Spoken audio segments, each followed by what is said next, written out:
Evo, dobili ste center. Kako se ob tem počutiš, kakšni so občutki? Zelo pozitivni. Jaz sem že prej bila seznanjena s stigmo, sicer je bila malo na odročnem kraju, ker je bila pač v Zupančičevi jami in ni sam središče centra. Ja, malo odročno je bilo, tako da je zelo dobrodošel.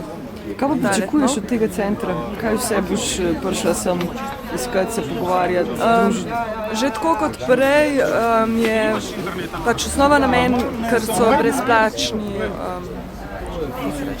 pripomočki vseh pribor. Ja. To je zelo dobrodošlo. Potem pa zdaj, ker se pač zima približuje, je tudi dobrodošlo, da imamo en prostor, kjer nas upajmo tolerantno pač tolerirajo, sprejemajo, da smo lahko tudi uro ali pa dve, kakšen dan pač noter na toplem. Obenem nas postrežejo s kavo, dobrodošel je tudi prigrizek, ker je zmer kakšen donator se ponavadi najde. Tako da imamo tudi za jedačo in pijačo poskrben. Kako se ti zdi, da ljudje drugače sprejemajo te centre, odvisnike?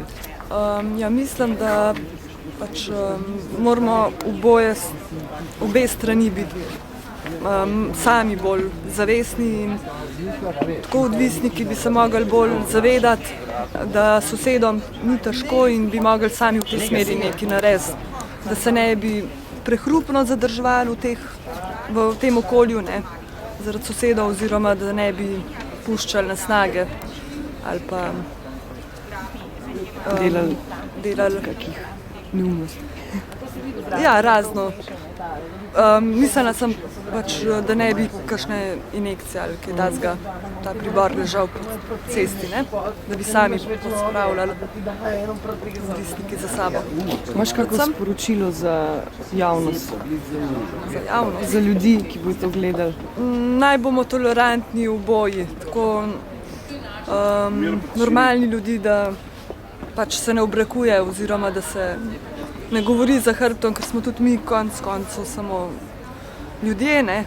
Ne smemo biti brezbrižni. Da nam ni vseeno. Ni nam vseeno, ja. To. Najlepša hvala. Ni za kaj.